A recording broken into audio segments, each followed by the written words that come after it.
Quarter 2 now. Okay, I know we've been through it once, but as this is a new meeting, I'll have to reread the sort of announcements at the beginning. So I'd like to remind you all that this council meeting is being broadcast live over the internet, so we are all on camera. Please be aware you may be visible on screen when people around you are speaking, and please remember to speak clearly into your microphones. This meeting is available to view online now and in the future, whenever and wherever people wish to view it. Therefore, there is no need for any other filming of the meeting to take place. We welcome the use of the Welsh language at meetings, but I have had no requests for people to speak Welsh today, so this meeting will be conducted in English only. I'd like to welcome everybody attending and anybody watching the meeting via the webcast, but can I ask that all mobile phones and other noisy devices be put onto silent. If there is an emergency alarm, follow the green signs and go to the ground floor of the Civic Car Park. And if we have any motions or amendments during the meeting, I'll need them to be clear before we go to the vote. Okay, so if we're looking at the agenda then, item 1 is attendance. The register is on its way around the room. 2, apologies for absence. Have we had any in advance? Apologies from Councillor John Haller, Jason O'Connor and Councillor Alan Slade. Thank you. Members, are there any others? No. Okay, item 3, declarations of interest. Can I ask Alice to advise us? Thank you, Chair. I'm not aware of any interest that need to be declared. Thank you. Okay, members, do you have any of your own? Yeah, sure. Thank you, Madam Presiding Officer. It's just for clarification, really, a declaration of interest. I note on the executive member's decisions on page 94, where Councillor Alan Jones has declared a personal interest as a member of Glenavon Town Council who had been consulted on the proposal. I'm not aware, and I've checked with the clerk of Glenavon Town Council, that we have been consulted on that, so I just wondered if we, in our absence, we needed to declare an interest. I don't think you need to declare an interest for the purpose of this meeting.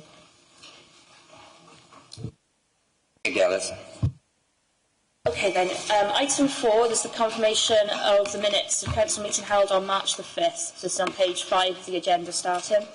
Are there any corrections anybody wants to have made? No, in that case, can I have somebody to move those minutes? In second? Yeah. Okay, can I have a show of hands? Those in favour? Thank you. Anyone against? Any abstentions? Thank you, they're confirmed. Agenda item 5 is updates on actions. This is page 57. Do we have any questions or comments on those? No? Are we all happy to note them? Yeah. Item 6 is the receipt of petitions. Can I ask Faye Jones to present a petition for us? Thank you, Councillor Powell. I would like to give this petition on behalf of Mr Gavin Davis and the nearly 4,000 people who have signed this petition to save Green Meadow Farm. And I'd like to read out Mr Gavin Davis's words, if that's possible. And this is what he has said. Green Meadow Community Farm is an amazing attribute to our community, and it also means a lot to me both professionally and personally. So when I heard about the council proposing to cut the finances by 200,000 to make it 300,000, I'm sure you can understand how devastated I was, hence why I had to act. Green Meadow Community Farm offers experiences to many that cannot be gained elsewhere in Torfaen. It is much more than a tourist attraction, and it helps many, many groups, of which he's listed many groups, and I'd like to read out a few.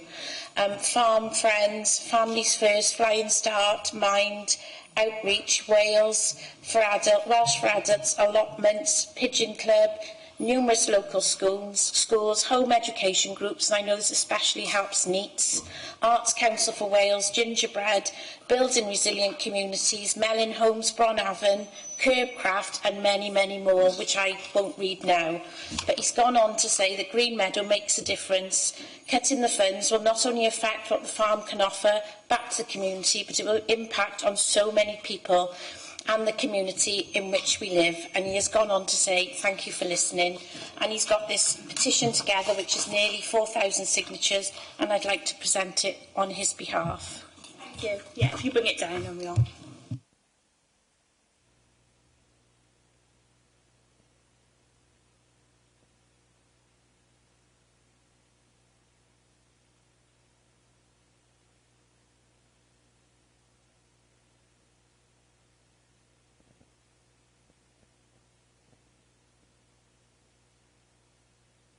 Thank you.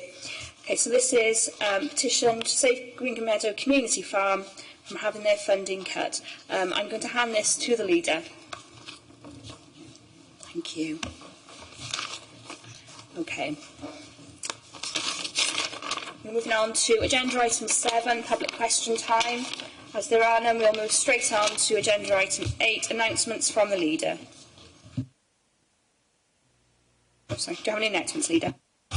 I do, just a couple of very quick ones. First of all, I'd like to pay tribute on behalf of Council to Alan Williams, who's stepping down as a co-opted member after a long and distinguished service both on the Learning and Cleaner Overview and Scrutiny Committees. I'd also like to thank at this point Lorna Redman and Dr John Sheridan for their fine contributions as members of Learning Scrutiny. Next, this time of year marks the end of the traditional football and rugby seasons. So well to all of the local clubs who have enjoyed success, especially to those who have extended the opportunity to play in sporting activities to our younger people. I'd like to wish Pontypool RFC good luck in their playoff on Friday. The playoffs being held at Aberavon against Llanelli after the end of another unbeaten season for Pontypool in the league.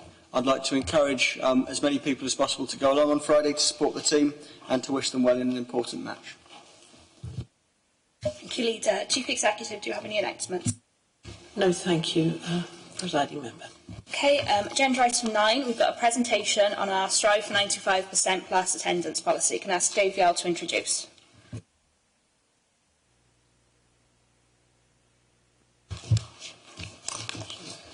Yeah, we introduced the Strive for 95 several years ago. It's now 95 plus because we didn't want schools and pupils thinking that 95 was the gold standard. Although 95, in fairness, 95% is very, very good. But 100% for all of us who can count is significantly better again. I've talked to the 2 recipients of 4 pupils in our schools that were available and could turn up today. Each of those has scored the maximum, 100%. They've already received prizes for this as an incentive, gift vouchers to the value of £50. I hope you spent it wisely, and I hope your mum has benefited from some of that, that's for sure. I'd like to mention the 2 that couldn't make it today for genuine reasons. They are Ellis Michael of Blenheim Road School and, I hope I'm pronouncing this correctly, Rosalyn Tumbapo of Crossy Kellogg School. 2 pupils who also scored the maximum, 100%. I did ask the 2 members who were here today, the 2 pupils who were here today, whether or not they enjoyed living at home since they were in school every day. They laughed and acknowledged that it was a bit impertinent for me to ask. Without further ado, I'd like to invite the 2 pupils that are with us today. That's Emmanuel from St Albans and Ellis from Fergus from Padre Pio, to come down and be presented with your certificates.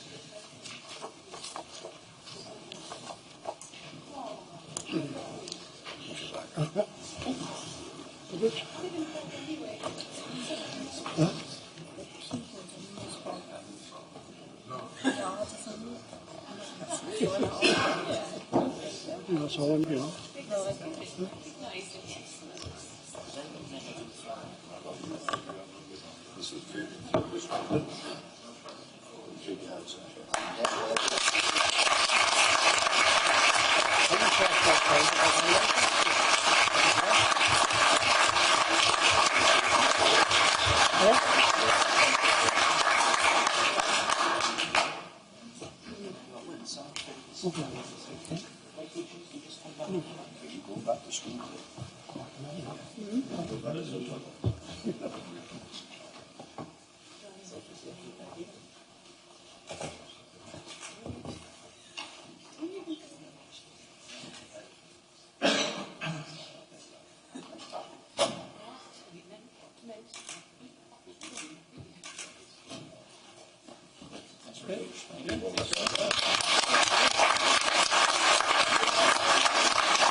Okay,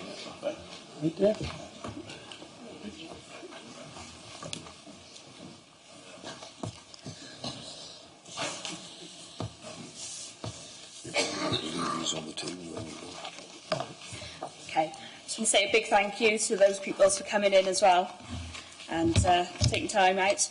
Okay, we're moving on to agenda item 10, menopause in the workplace, and we've got... Oh, sorry. Dave, can you turn your mic off? Thank you. Menopause in the workplace. I'm going to ask Alison Ward to introduce it. Thank you, Presiding Member. I know that Councillor Preston and Councillor Gordon are going to do a presentation to you shortly, but I just wanted to introduce this item. I was really delighted when those two councillors approached me and said, can we do something about the menopause in the council, because it is an issue that's very important to me. When you look at the facts in the report, it's quite staggering that we employ 2,971 women in this council, and 60% of those are within the age range where you would expect to experience some menopausal symptoms. And of course, some women experience them earlier because of medical issues. So we're looking at probably between 1,500 and 2,000 staff working for this council going through the menopause. And this is the first time I think I've ever been part of a real conversation about it. There's two parts to this report, and I really hope that members will strongly endorse this policy. The first part is just changing our culture so that we can have an open conversation about the menopause and the way that it affects women. And that open conversation needs not just to be between women, but also between women and men. It's really important, I think, that male colleagues embrace supporting women through this difficult time in their lives for many of us. And it's not something that's taboo. So the first thing is just let's change our culture so that we are leading the way as a council in respecting those up to 2,000 women who are going through this. And the second thing is more practical. It's about awareness raising, and it's about training all line managers to understand when female colleagues are going through a difficult time and being able to support them appropriately and effectively. We've worked closely with the trade unions on this. I know that they are delighted that we are taking this stand and making this a very public issue, and I think they're going to help us with some of the training that comes in the wake of this policy. I just wanted to say something personal, actually. Most of my career as a chief executive, I've lived with the menopause, and I wish now, looking back, that I'd taken a stronger stand earlier in championing how that feels for so many of our female staff. Believe me, there are some days when you just don't feel you can get through the day because of some of the symptoms you're experiencing, but it's not something that you can speak about. It's not something where you can say, I don't feel very well today, I think I'll go home. I think there's something about it being a female issue which makes it particularly difficult to do that. So you just soldier on, and if I'm doing it, so are the majority of our workforce at some point. Just a personal reflection, the worst thing I think is when you're in an important meeting and suddenly you go bright red and you've got perspiration all over your face and you're thinking, I bet the people sitting around that table think that I'm upset or flustered and I can't cope with this situation. Actually, I'm just hot. You know, we work so hard for our dignity and gravitas as women, so just to be able to say that, just to be able to say, actually, I'm just hot, sorry about that, would be so refreshing, and I hope going forward other colleagues will be able to do that. So those are my personal reflections, but I'm going to hand over to Councillors Gordon and Preston now, who are going to do a presentation for you, which I hope will be thought-provoking, and then we'll go to a vote at the end, if that's okay.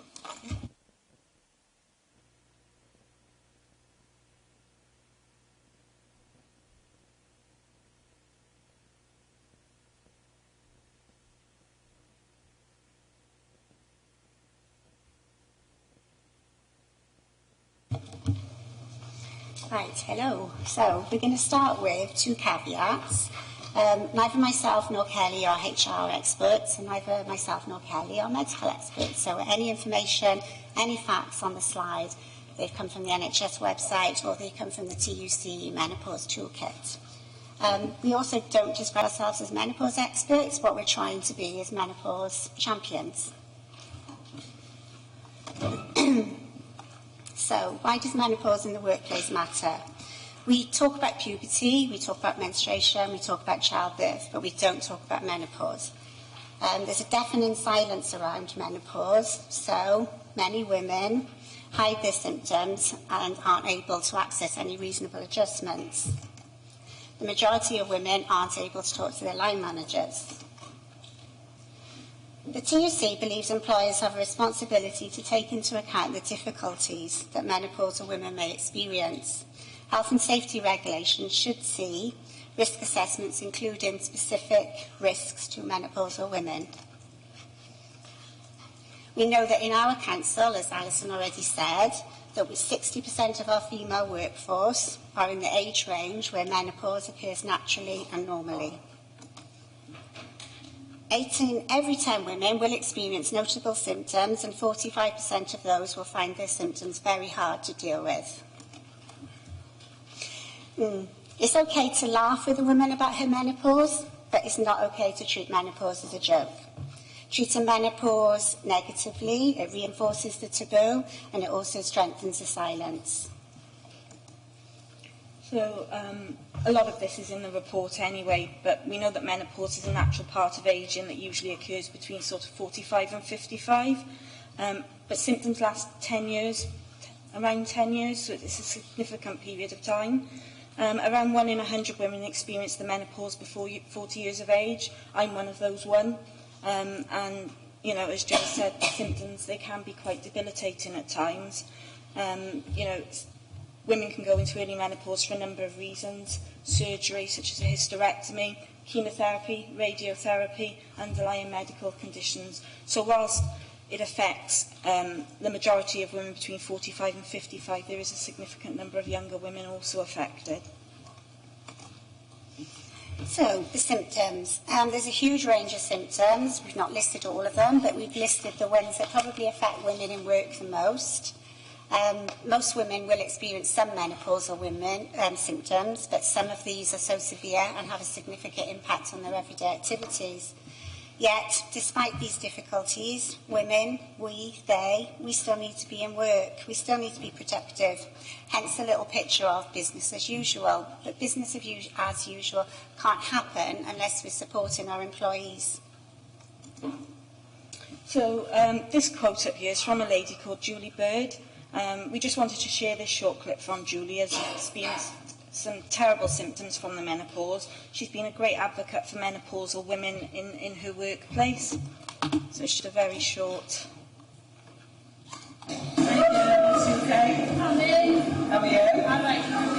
Julie Bird has worked for Tesco for 39 years. Around 8 years ago, at the age of 45, her life was turned upside down by the menopause. I just felt lost and just alone. That's the only way I can describe it, really. And I probably would have left my job. I was struggling with anxiety. I didn't understand all the emotional feelings I was feeling, the lack of concentration, my confidence. I just lost my will, pretty much my will to do anything, pretty much my will to live, really. Julie felt so lost and alone that she set up a support group for colleagues going through the same, and now visits stores across South Wales, encouraging staff to talk about how the menopause makes them feel. And you keep thinking to yourself, well, what's the matter with me? Why can't I function? Why am I feeling like this? It's not something that's embarrassing. It's a part of life. It's something that we all go through. So why would we not discuss it? Just feel as if your body's against you, basically. The flushes for me specifically, just crazy, because it comes and it goes in so many seconds, and everybody looks at you if you're about to self-implode, but you do feel on your own when you start going through the symptoms. I didn't realise when you're aching, joints are aching, when you do feel a bit fatigued, and like you were saying about lack of sleep, because you do wake up really early, or sometimes you can't even go to sleep at all. So only the past few months have I started noticing changes, and I started getting like hot sweats. And I used to take the mick out of other people, and like now it's like happening to me. It's a little bit of a realisation. Recent research from the Wales TUC found that 88% of women who've experienced the menopause felt it has an effect on working life, while 6 in 10 had witnessed the issue being treated as a joke in the workplace. Julie feels she has the support of her employer and is now calling on other employers to do more to support those going through the menopause. We recognise maternity, we recognise mental illness. When it's such a drastic change to us females emotionally and our bodies, why wouldn't we recognise it? I don't understand why wouldn't. And with the impact on businesses, every business should recognise it. To me, when it could impact the loss of people not coming to work for businesses, for me it's a no-brainer. Put my keys in the freezer. I posted 2 cheques the other day, 2012. I had to send them back and say, sorry, I'm on the menopause. Sharing funny stories is one way that Julie helps others to feel less alone. But she urges people not to underestimate how serious the menopause can be. It is horrific.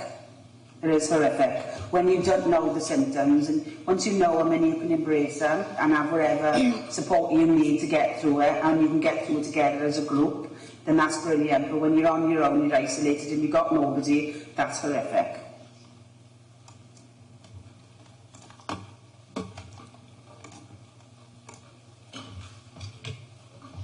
Okay, I'm sure by the looks in your faces, it looked like people could relate to what Julie was saying. And although she's using humour, it is a really serious, important matter for our staff in the council.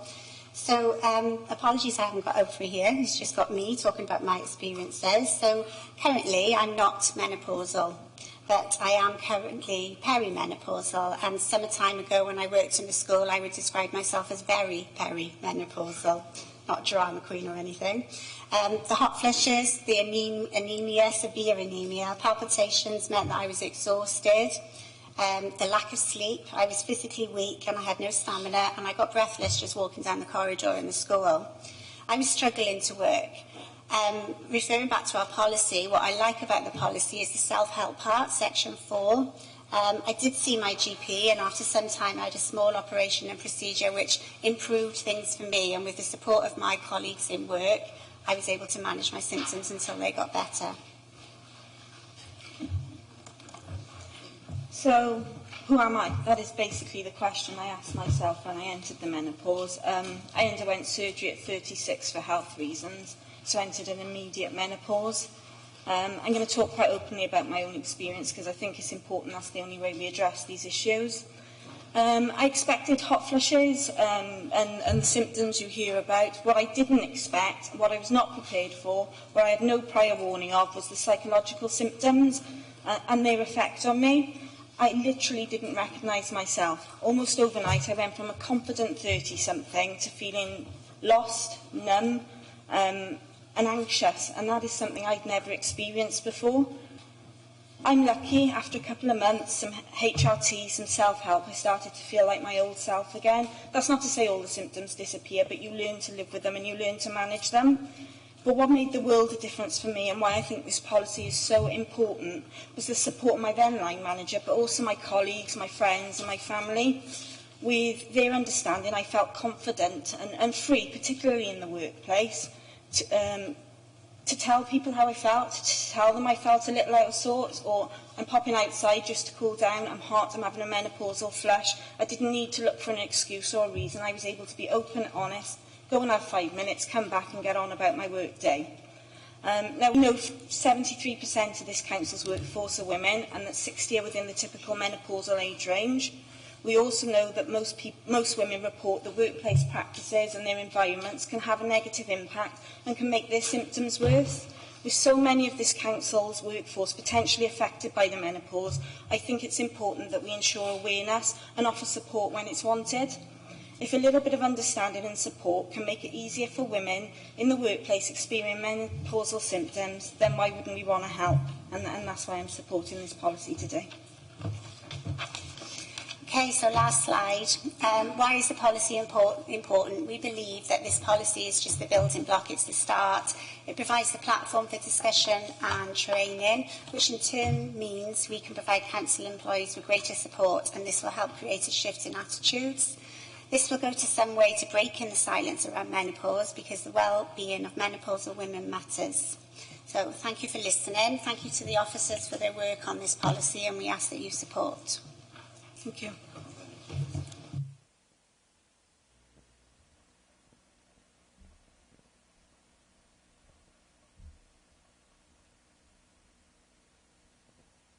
Okay, members, I'm going to open it to the floor. Any questions, comments, debate? Start there. Thank you.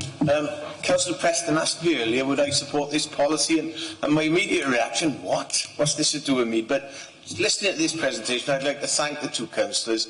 The well-being of our staff is absolutely critical. And this is a policy that I'd wholeheartedly support. Okay. Got Cathy next. Thank you, Presiding Member. Thank you, Councillor Gordon and Councillor Preston, for terrifying me, and for a wonderful presentation. And I'm really happy to fully support this. I think it's going to be a wonderful initiative to help women in the council to go through what can potentially be a difficult time. Veronica. Thank you. Can I also add my support? I personally went through a what I can only describe as a 5-year period where I didn't know myself, and I gave up a job I loved because I didn't feel I was doing it properly. But I've come through, as you can all see. And it is something that we go through between the mid-40s and the mid-50s. It can be helped with HRT, it can be helped tremendously by support from your family and friends and colleagues, and I'm more than happy to support this. I think it's an excellent policy. Thank you, girls, for sorting it out. And I shouldn't really use the term girls, but you appreciate where I'm coming from. No. I got Ronnie Burnett there. Thank you. I would just like to say congratulations for coming forward. It's not easy to stand up on a platform and talk about things, but I just hope there are so many people out there watching this that can come forward as well and talk about it. As we know, you go in yourself. I mean, as husbands, we know we've had to support our wives, so how difficult it is for them. But I just hope other councillors take a lead from it as well. Not just councillors, the ladies from Tesco's. There's not enough talking going on, and understanding as well. And I commend both of you for your bravery and stand up there, and I will support this thoroughly. Thank you very much. Janet. Just congratulations to both councillors. It's something I've experienced and it's quite frightening. And if it wasn't for the support of my late husband and my family, you think you're going quite mad on times, but I endorse it and I support it wholeheartedly. Liz? Again, reiterating what everyone else has said, thank you for this. And in particular, thank you for sharing, all of you, sharing your personal. I do recognise a lot of it in myself, and I've just come out. But you know, it's difficult to live with. It's difficult to handle. There's an awful lot of people that still use it as a joke, and that's hard to stomach, particularly in the industry that I work in. And so I welcome this, absolutely fully support it, and well done for having the bottle to bring it. Thank you. Stuart Evans. Thank you, Chair. I'd just like to echo the sentiments that have been expressed here this morning. I think it's very, very brave of Joe and Kelly to get up there and give us their personal opinions as well. So I'm very, very happy to support this. Mandy? Yeah, I too welcome the policy. I was one of the 1 in 100 who had to have surgery and became menopausal overnight in my late 30s. Looking at the health symptoms, I think I've got every single one of them, if not more. Ask my husband. But I just think the importance of having awareness and somebody to talk to, and the understanding from line members, work colleagues, and just anybody else. I think I fully support the policy. Thank you, Joe and Kelly. Faye? I'd also like to add my thanks to Joe and Kelly and say how marvellous that presentation was and how important it is. And I've got to say that it almost made me feel like crying, because I think it's a little spark of optimism for women that we can discuss things like this. And this is in a world where I don't think there's much optimism in any way at the moment. So I think this is fab. It's really lightened my mood today, made me feel much better about things. Rob? Thank you, Chair. Obviously, I'm going to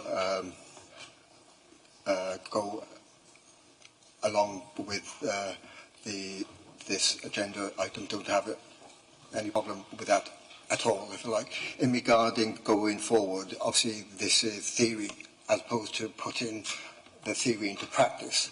In regarding the workplace, how is that going to be monitored to ensure that basically the support is actually being given to our female colleagues who will work within the authority or across the authority? How is it going to be monitored? Does anybody want to comment on that from the Kelly or Joe? Or... Thank you, Councillor Kemp. It's a really good question. The first thing I think is to raise the awareness so it becomes something people can talk about, because I suspect at the moment that women, well, I'm sure that women who don't get support just feel there's nowhere they can take it. One of the key parts of the training will be about training every line manager how to deal with this in a supportive and sympathetic way. So we will be expecting line managers to change their practice to make reasonable adjustments for women. And I'm hoping that by women being able to speak out when things aren't going right, people will actually tell us that they aren't going right. Whereas at the moment, I think there is nowhere for people to go. But it's a very good question. And what we need to do is make sure the training isn't a one-off and that we keep on a rolling programme of training. And when we do induction for new employees, we make sure that menopause awareness is part of that induction process. If I could come back, I appreciate that there's going to be training, but it's basically putting the training into practice as such, and that's what my concern is, but basically because some females sometimes feel it's hard to speak out as such, especially to line managers, etc., etc.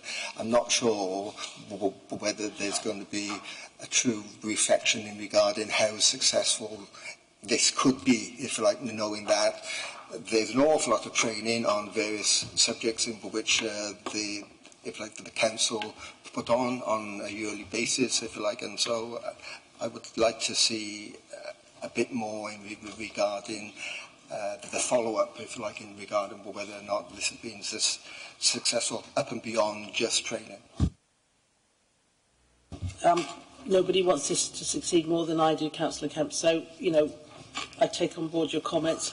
I'm working very closely with Jason from the Head of Strategic HR, and we'll have a think about what you've said and see if we can strengthen some of that monitoring. Thank you. Stuart Ashley. Yes, I commend this as well. I think Kelly and Joe have been really good bringing this forward. I'd like to point out the other thing about this particular cohort of women is they are the squeezed middle, aren't they?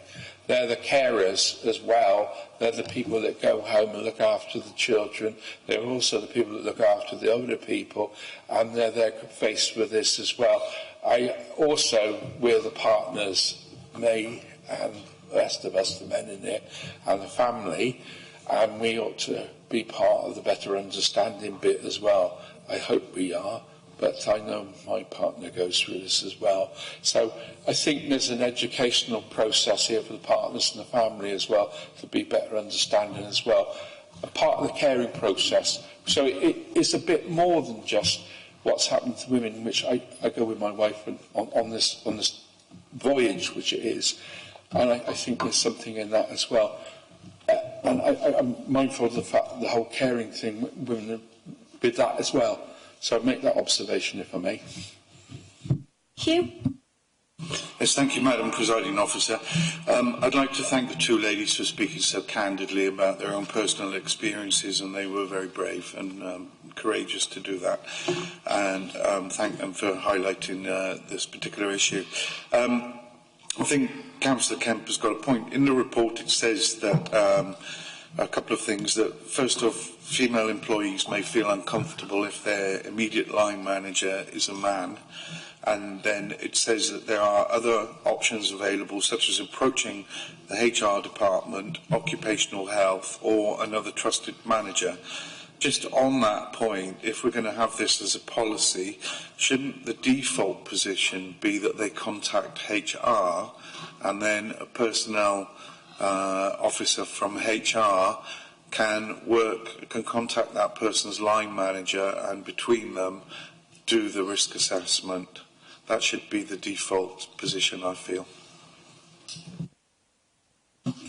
Thanks for those observations, Councillor Bevan. As I said, Jason Lewis and I will sit down and reflect on some of the observations that members have made today to see if we can strengthen that monitoring and make sure that people can approach whoever they feel most comfortable with. In some cases, it might be their line manager. They might have a very good relationship with their line manager and not feel they need to go through HR, but we will give it some consideration. Thank you for raising it. Okay, so... Thank you, Kelly and Joe, for the presentation. A lot of it hit home with me. 26 years ago, after major surgery, I went through it. 26 years ago, it was a taboo subject and really hasn't altered much. So I'm more than positive now with your presentation here in the council today, and everybody watching and everybody sat here, it will hit home, people will talk, and hopefully those that are suffering will go forward and seek advice and talk to someone. Thank you. Before I bring the leader in, I just want to say I fully support as well, and thank you so much for doing it. Obviously, I'm not there yet, but just talking about women's issues and the taboo around it, I mean, the difference between, say, when I was pregnant and you can go out and be sick and everyone can see that you're pregnant and it's fine, but when you've got, say, a really bad period and it's very difficult, even though you probably feel worse, you feel like you can't mention that, or you have to make up an excuse of why you need to leave the room. And I think it'd be really, really positive if we can start breaking down some of those taboos. Dave wants to come in for leader. Yeah, if that's okay. I'm going to risk saying what everyone else has said, but I think it's important to do that, especially as a man, just to recognise our role in supporting this and changing the culture. I think it's prompted a conversation with the women around me, for me anyway, and I've been quite shocked by the things that I'm naive to, and it's been quite sad, really, how this is such a dominant part of sometimes of women's lives. And it's something we're not talking about, and it's something that they're having to feel like they hide or feel ashamed of or something, which I think is shameful, really. So this is a very welcome policy. You know, I think Kelly and Joe and Alison and everyone involved should be very proud, because I think this is a big step forward, and hopefully this will bring the conversation out into the open, so that households across Torfaen, households across Wales, UK will be having conversations about what's going on in the household. It's absolutely natural, and it's just crazy that we're not talking about it, because, you know, this is absolutely essential in supporting and having a supportive workplace. So yeah, personally, I'm very proud of you guys. So thank you. Thank you. Listening to everybody's comments on it, and I'm just smiling at myself as we grow up over the years and years, and it's out in the forum now. I say congratulate them both, because I mean, I'm sure everybody will agree. I mean, many years ago, if there's something wrong with a wife or the mother or whatever, you know, it's women's problems. It's not women's problems, it's everybody's problem. It was always left, and I'm smiling at myself. It's a woman's problem. If anything wrong, it's a woman's problem. But as you say, it's everybody's problem. It's up to us to support fully. But I say you laugh at it as well, and be serious. But when we've got to go away from this lady's problem, it's not. It's everybody's problem. Leader? I talked earlier about, you know, my concept of what true leadership is, about you know, how it's much better when we work together as opposed to sort of taking lines in the sand and not crossing them, how we come together as a council and work on an issue. I think that this has been a prime example of it. So I'd like to thank Joe, Kelly and Alison for the leadership they've shown on this issue, and to thank members from across the Chamber for the comments that they've made in the debate this morning. I think that's important. I'd also like to say, I believe this is about doing the right thing, but it's also about doing the sensible thing too. From an HR point of view, as an employer, we've talked about the statistics today, about our predominantly female workforce, predominantly in the age groups that have been discussed this morning. If we want to get the most out of our staff, if we want productive staff, contented staff, we need to take actions on things like this.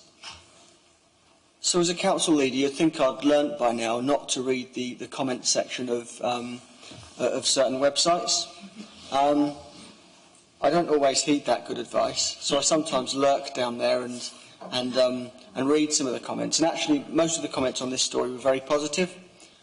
One negative comment, though, did lead on this as if it was a sort of a PC gone mad type action by us as a council. I don't think anything could be further from the truth, because, as I say, not only is this the right thing to do, it's also the sensible thing to do as an employer as well. I'm getting increasingly concerned about how we're asking our staff to do more with less. And if our staff are predominantly female, which they are, and predominantly in these age groups, because of the sort of the financial situation in local government over the past 10 years, our workforce is predominantly getting older. Then we need to act to do something like this. So it's not just a case of us, virtue signalling or do anything like that. This is a necessity. And I'd just like to end as I started by thanking Joe, Kelly and Alison for the leadership they've shown on this, and to all the members today who've come in a positive spirit. It shows, I think, when we work together as a council, we can address important issues and we can take the lead. Thank you. Okay, do we have a mover and seconder for this? Thank you. Okay then, if we have a show of hands, all those in favour? Anybody against? Any abstentions? I think that was unanimous. Thank you, members. Okay, so we'll go on to agenda item 11. This is review of contract and standing orders and changes to the Constitution. So I'm going to ask Dalith to present. Thank you, Presiding Member. Yeah, the purpose of this report is to approve changes to the contract standing orders and minor adjustments to the scheme of executive decision-making which will require amendments to the Constitution. The contract standing orders are attached and shown in Appendix 1. Apologies, unfortunately, the track changes have not come out onto the mod.gov, but there are only a few, so I'll draw them to members' attention. Firstly, paragraph 3.3 has been amended so that it is clear that where an exemption to contract standing orders is agreed by the Chief Officer, that Chief Officer will also be authorised to agree the contract award. So the words "and contract award" have been added in paragraph 3.3. In the same paragraph, the process for awarding exemptions has been tightened up so that there is greater scrutiny by the Leader and the Chief Executive or Cabinet or Pensions Committee where contracts are above a certain value. So the last two paragraphs in the table reflect those amendments. Paragraph 10.1 has been amended so that it explicitly states that it applies to contracts which have been subject to a tendering exercise as was intended. Certain changes are required to the executive scheme of delegation to reflect the approved changes to the contract standing orders, and those changes are set out in Appendix 2. So the recommendation, members, is in paragraph 7. So I'm asking Council to agree to approve changes to the contract standing orders in Appendix 1 and minor adjustments to the scheme of executive decision-making as set out in Appendix 2, and that I be given delegated authority to amend the Constitution in consultation with the Members' Constitution Working Party to reflect the above changes. Thank you. Any questions or comments, members? Okay, can we have a mover and a seconder for this one? Thank you. Okay, can I show of hands, those in favour? Thank you. Anybody against? Any abstentions? Thank you, members. That's approved. Okay, agenda item 12 is a further term of appointment of an independent member of the Ethics and Standards Committee. Again, I'll ask Alice to present. Thank you. This report, the purpose is to appoint Mrs Shirley Morgan as an independent member of the Ethics and Standards Committee for a further term of 4 years. Mrs Morgan was first appointed as an independent member by Council for a term of 4 years from the 13th of November 2015. Regulations specify that the number of independent members which must be appointed to a standards committee, and they may be appointed for a term of between 4 and 6 years and may be reappointed for one further term of not more than 4 years. So the recommendation is contained in paragraph 7.1, and that's Council to approve the appointment of Mrs Shirley Morgan as an independent member of the Ethics and Standards Committee for a further term of 4 years, commencing on the 14th of November 2019. Thank you. Any questions or comments, members? No? Okay, Councillor moves that. And second, thank you. Can we have a show of hands then, those in favour? Anybody against? Any abstentions? Thank you, that's approved. Item 13 then is appointment of a lay member to the Audit Committee. Again, I'll ask Alice to present. Thank you. The purpose of this report is to seek approval to appoint Mrs Catherine Peggington as the lay member of the Audit Committee. The Council's constitution provides that the Council has an Audit Committee, and the Local Government Wales Measure 2011 introduced the requirement to include at least one lay member on the Audit Committee. A report was presented to Council on the 5th of May, in which Council was informed that the lay member appointed to the committee in 2012 had indicated that he no longer wished to serve in the committee due to work commitments, and that his term of appointment would end this month. Council agreed at that time that the independent members of the Ethics and Standards Committee could be invited to express an interest in sitting on the Audit Committee, and that the appointment would continue until the next elections in 2022. I subsequently contacted the 4 independent members on the committee, and more than one member expressed an interest. A panel was therefore convened in April to oversee the selection process, and following that process, the panel recommended that Mrs Catherine Peggington should sit on the Audit Committee as a lay member until the next elections. Therefore, Council is being asked to agree that appointment, and the recommendation is contained in paragraph 7.1, that Council agrees to appoint Mrs Catherine Peggington as the lay member of the Audit Committee until the next elections in 2022. Thank you. Okay, members, any questions or comments about Ray first? Thank you, Madam Presiding Member. I can assure members that in my capacity as Chair of the Audit Committee, I oversaw the interview process, and I can just reassure all members that Catherine Peggington was by far and away the outstanding candidate, so I have no hesitation in recommending her. Sorry, anybody else want to comment? Okay, then can I have somebody to move that in a second? Thank you. Okay, show of hands, those in favour. Anybody against? Any abstentions? Thank you, members. That's approved. We're going on to agenda item 14, protecting frontline services. This is a severance payment. Can I ask Keith Rutherford to present for us?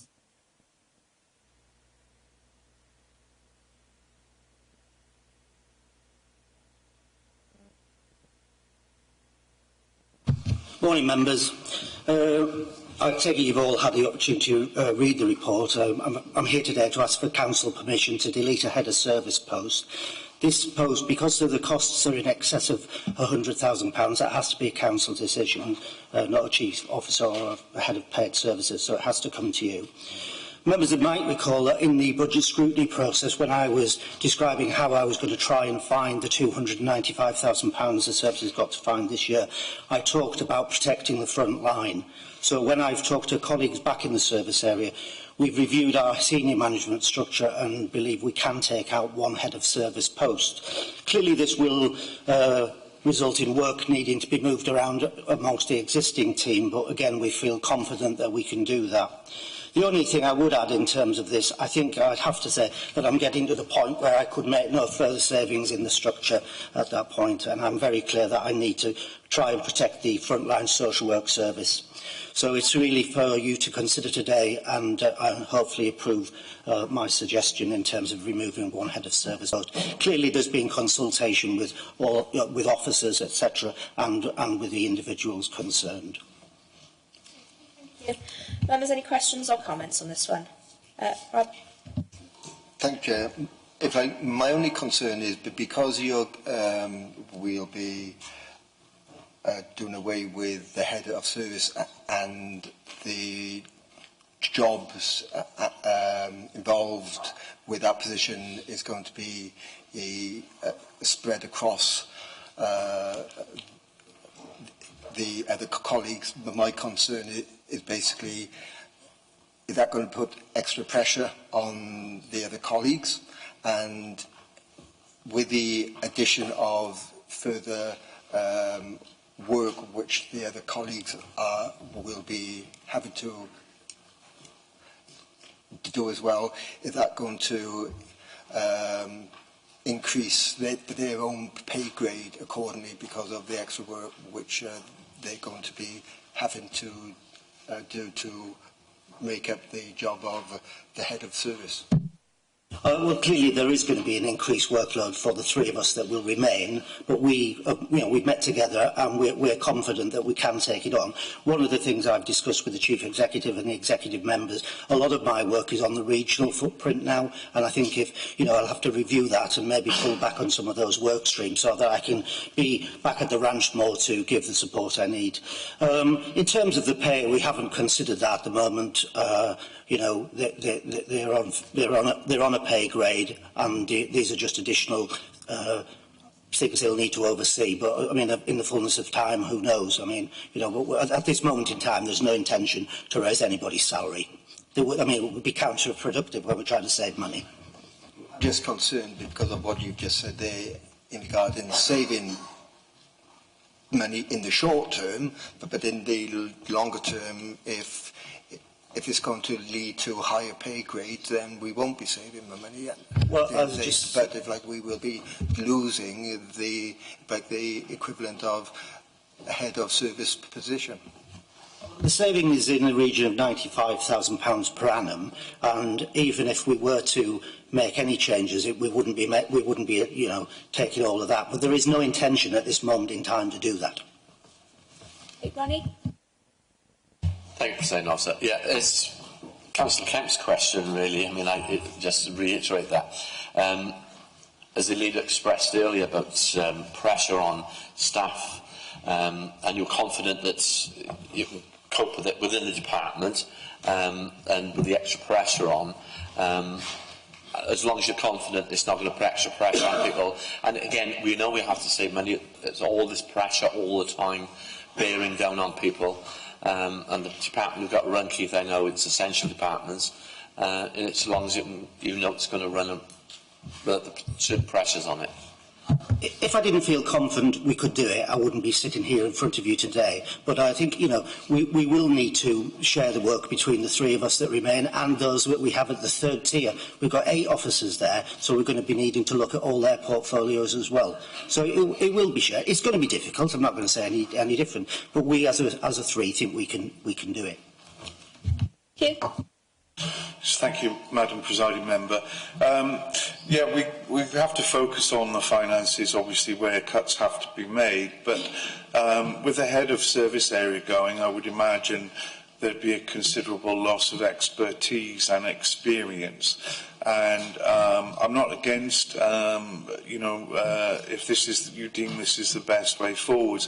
But the concern I have is a loss of expertise and loss of experience and how this will be managed to pass on that information and expertise to the other heads who will be taking over additional responsibility.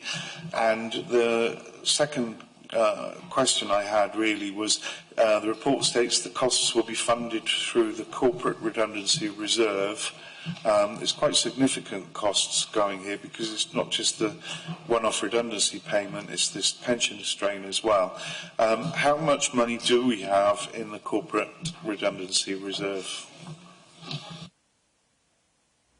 Can I just answer the first part? In terms of the loss of expertise, clearly there is a loss of expertise, but all I would say is we've got other people coming up through the organisation who have the skills and knowledge to take on this work. It would be no different if I was to resign and leave. There would be somebody ready to take on my role.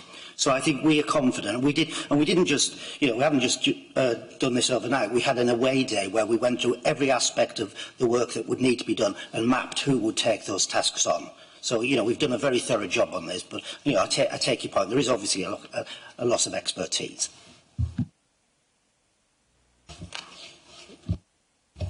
Yeah, the answer is Alison Ward then. Click the wrong button.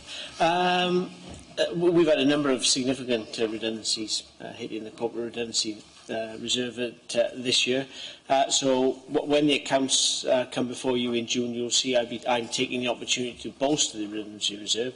So at the end of this financial year, I'm expecting it to be over £1.5 million.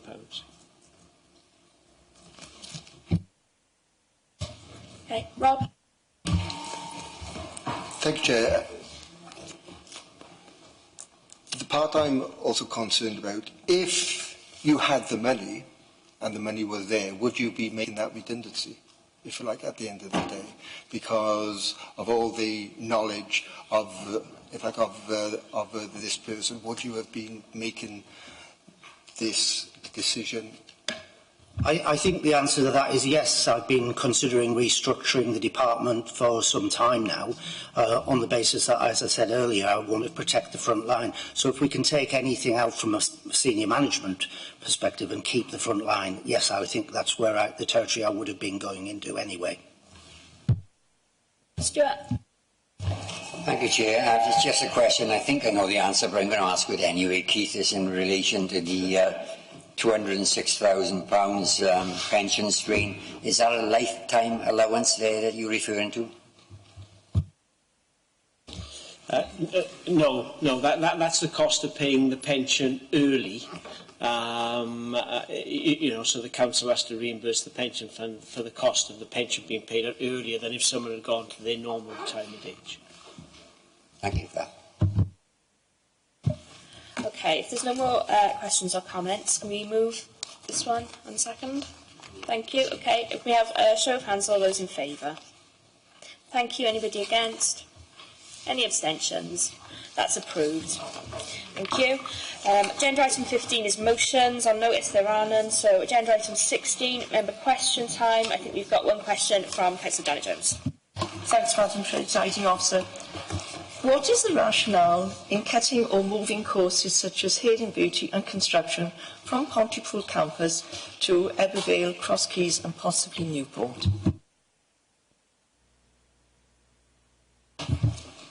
Well, first of all, Councillor Jones, thanks for the question.